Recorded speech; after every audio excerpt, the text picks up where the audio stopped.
Ugh, I should probably head to bed soon. It's already 2:30 in the morning, but I have this huge AP World test to study for. I'll just study for a few more minutes. 1 hour later.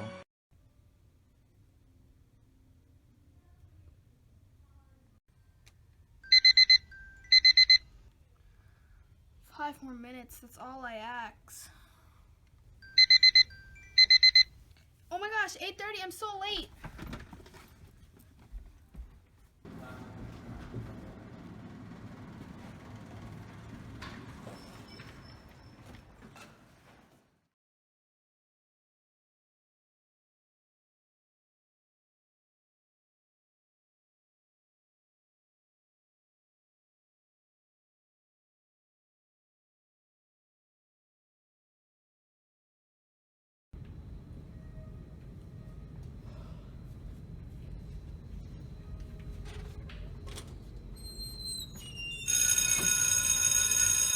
Hi kids, please come inside and sit down quietly while I write down the aim on the board. Please copy down the homework.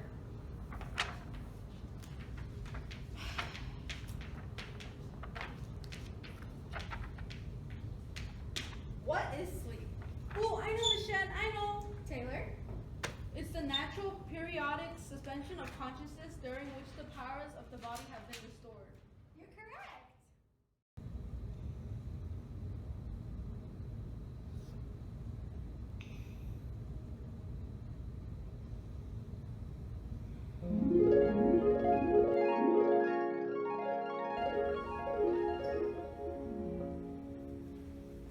Where am I?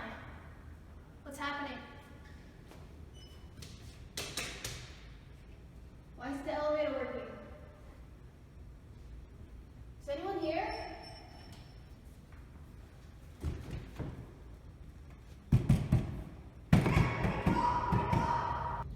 Personally, for me, growing up, I always loved sleep. I always have. The idea of sleep right now, ever since I became a teacher, has disappeared. Actually, I think we have a student right now in class who's sleeping. Brianna, wake up! Brianna! Wait, what?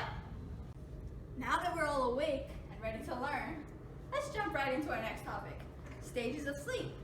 Would anyone like to take a guess at what the 5 stages of sleep are? Oh my god, I don't know. Well, it's my job to teach you. NREM, the acronym, composes of the first 4 stages of sleep.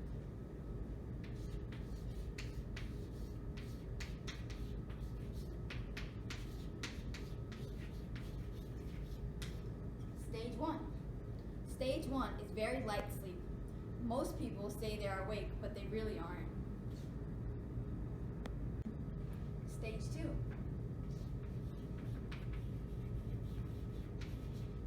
Stage 2 composes of falling more into sleep and the eye movement completely stops. Stage 3 and 4. Stage 3 and 4 are both combined because they both consist of the sleeper being in extremely deep sleep. There is no eye movement or muscle activity. This is when sleepwalking, sleep talking, etc. occurs. The 5th and final stage is the REM stage.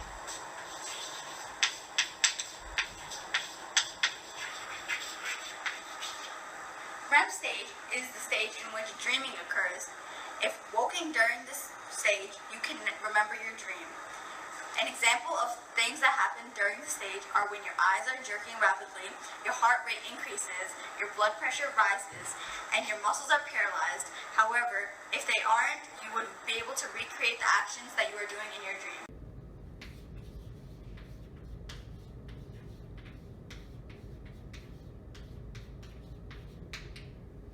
REM sleep. So what happens during REM sleep that we might not exactly be aware of? Dreams.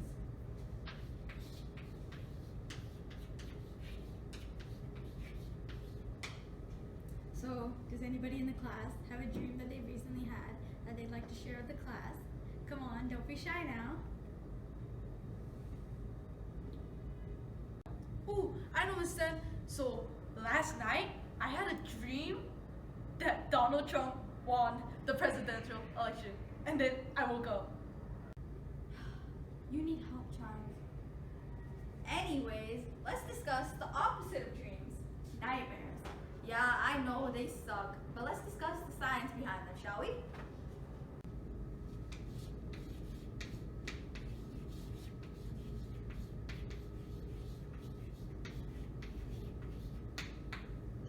Nightmares. A dream occurring during the REM stage that results in feelings of strong terror, fear, distress, or extreme anxiety. The sleeper is usually awakened by a nightmare. Nightmares are usually caused by stress or traumatic experiences. Wait, why do we dream? And where do they come from? Well, Brianna, that's a good question. Your dreams tell you about your present state of awareness, and this is why we dream. Dreams come from an inner place we call the subconscious mind and are presented to you in different types of images. Okay, class, there are 12 universal dreams that everybody experiences, but I'm going to speak about the 3 main ones.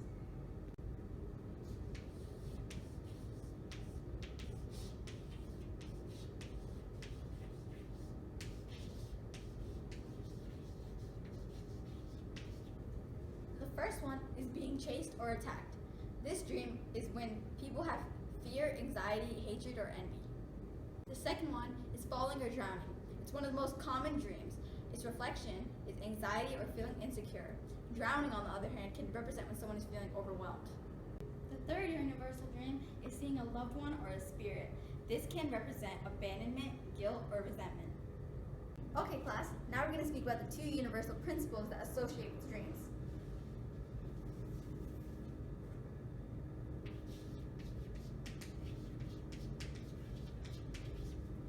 The first principle is that every dream is about the dreamer.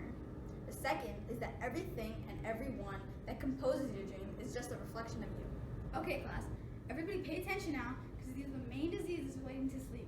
It's gonna get a little bit complicated, so if you have any questions, feel free to ask me. Just make sure to make an appointment. The first one I'm gonna talk about is sleep paralysis.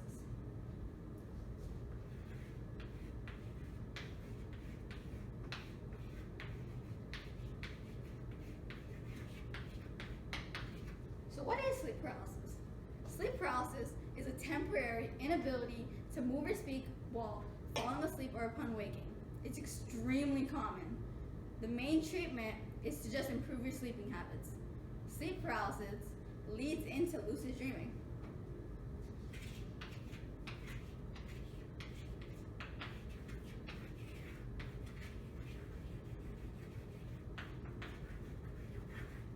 So what's lucid dreaming? Lucid dreaming is the awareness that you're dreaming. It's also extremely common. Sleep paralysis leads into lucid dreaming.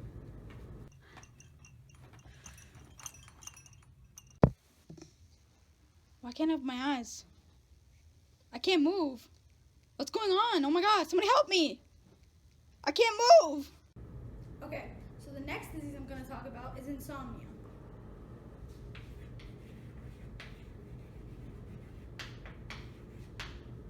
Insomnia is persistent problems falling and staying asleep.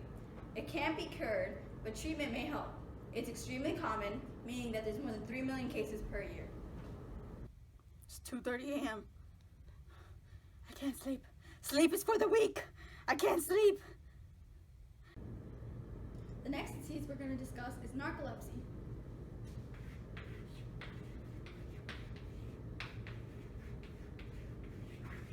Is that an eye, Miss Shen?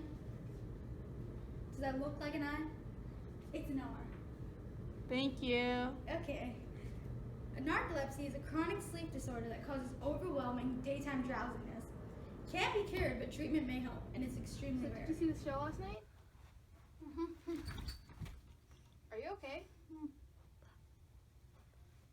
Are you okay? Okay, class, on to our next disease, parasomnia.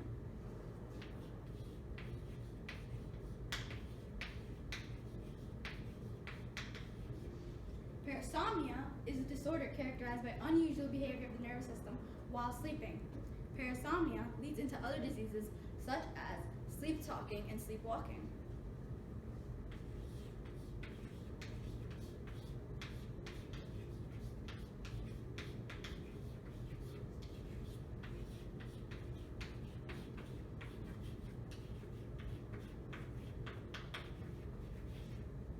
Sleep talking is talking in your sleep and not being aware of it. There is no specific cure for it, but there are treatments for severe cases. Sleepwalking is the act of getting up and walking around while sleeping. There is no specific cure for that either, but there are different treatments. Both of these diseases are very common. Many of you students may be people who either sleepwalk or sleep talk and not be aware of it.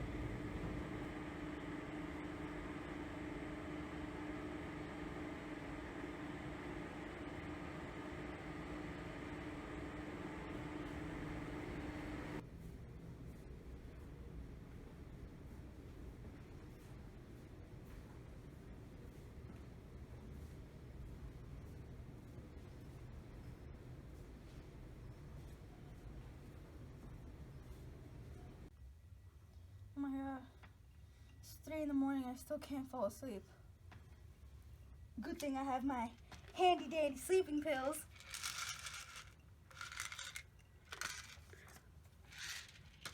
That's better.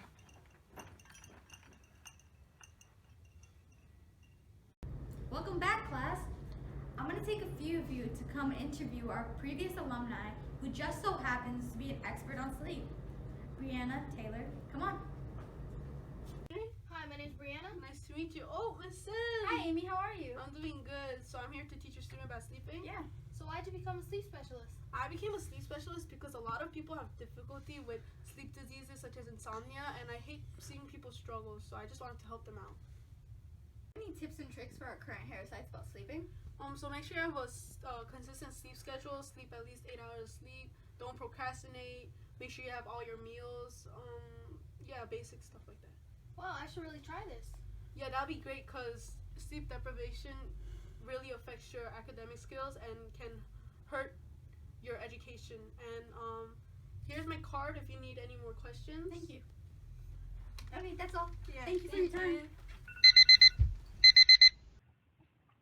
Wow, I got 8 hours of sleep. Those tips really did help me.